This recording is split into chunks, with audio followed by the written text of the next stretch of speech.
Hey, what's up, guys? Hope you're having an incredible day. Hope you are excited, passionate, and fired up. Now, we can't live that way all the time, but we can control that state a little bit, and as much as possible, we need to be alive instead of just coasting, instead of just trying to make it through.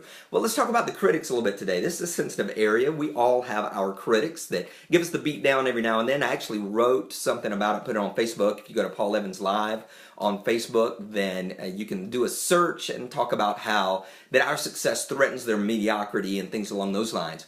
But the real problem with critics and those who review us and say negative things about us is not them, it's us. It's because often they say something that we've said to ourselves, that we kind of believe internally, and we hope it was a secret, and we're hoping that this avalanche of positives will cover up any of the insecurity that we have.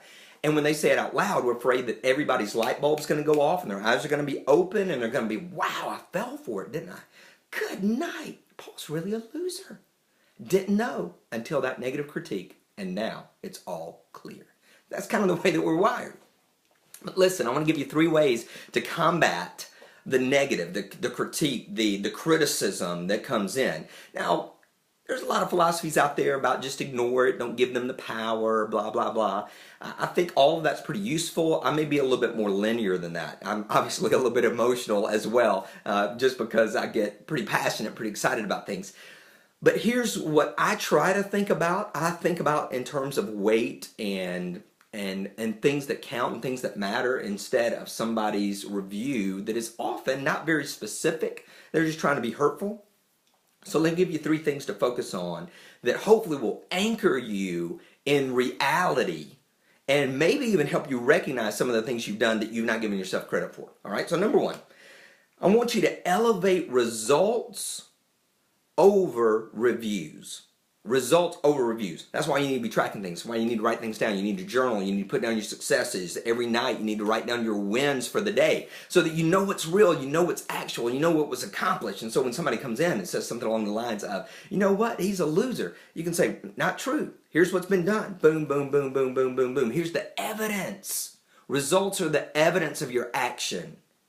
And when you take that evidence and you apply it to yourself, you can say, well, you know what, that's their opinion, but it's not the truth, because here's the truth. I've got the evidence of it right now. Right? The results are the evidence of your action. So you need to elevate that. You need to keep that before you. You need to believe in that because it's actual. A lot of the time when somebody says something negative, we don't get linear. We don't ask if that's true. We only feel hurt. So I want you to think about the reality, about elevating the results over the review. So if somebody comes up and you've said that you're going to lose 20 pounds, you've only lost 3, and they go, you hadn't lost a pound, you look just the same. I thought you were going to do something. You know, they're kind of riding you a little bit.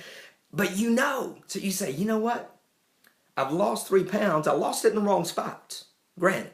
But I've lost 3 pounds. I'm on my way. See, that's the reality. Person says you haven't done anything. You say, here's the reality. No, I'm not as far as I want to be, but here's the reality. Results above review. Secondly, value over volume.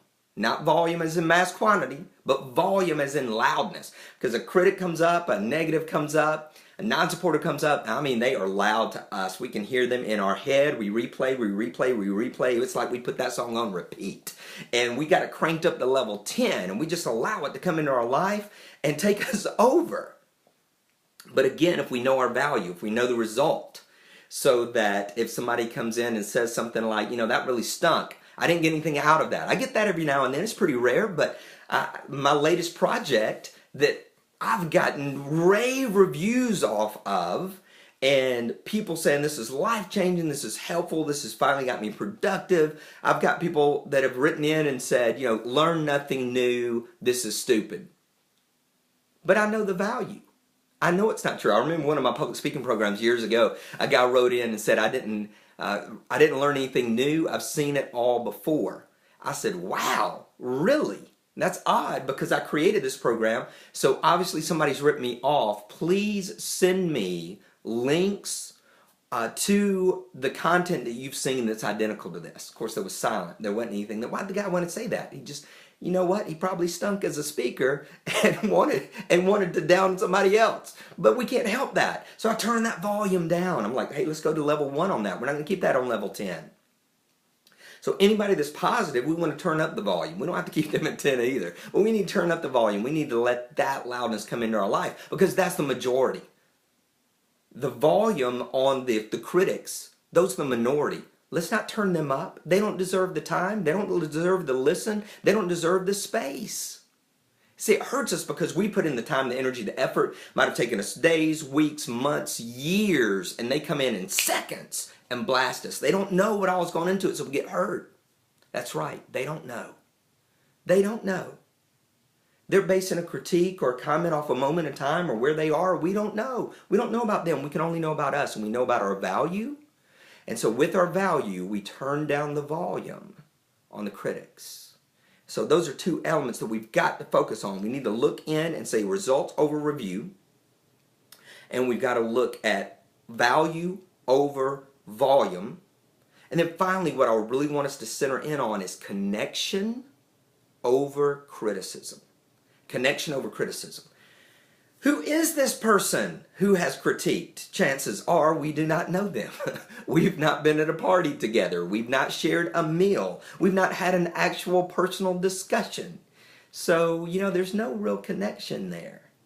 I'm not saying that they may not be important or they may not have a valid thought or idea or concept. I'm just saying they're not in relationship. And I don't know how much weight I can give to that. If my best friend makes a correction for me, there's some weight there. I want to know what spurred that. And they know me better than anybody else. And they see me behind the scenes. And they witness everything in the process. And so they've got a right to say some things. The critic is often anonymous or completely unknown, has been invisible our whole life. They've been invisible our whole life, and they show up. It's like they appear.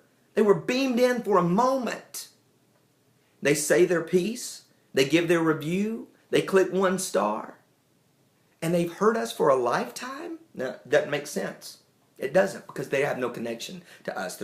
There's nothing there that says they have a right to do this. The only right they had was that they had the opportunity. So think about that connection. Who is this person? What right do they have to say this about me? And we can get into all the games of why they would say that and what their motive was. And even if this is a real or fake review sent to destroy our popularity on X site, none of that even matters. It doesn't matter. The only thing that matters is there a connection there? The only thing that matters is, have we been giving value? The only thing that matters are there results from the action that we've taken? And then we can look at the critique and say, you know what, that's their opinion. And then we can look at all our praisers and our supporters and we can say that's the truth. Because they've seen the results, or they've felt the impact and the value, or they've developed the relationship, and so they have a right.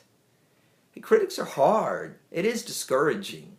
It does beat us down a little bit. But maybe if you use those 3 rules, it'll help you stay a little bit stronger on the days that you battle those loud voices. Maybe you can turn that volume down and shrink it. As always, success is not an accident. Be blessed.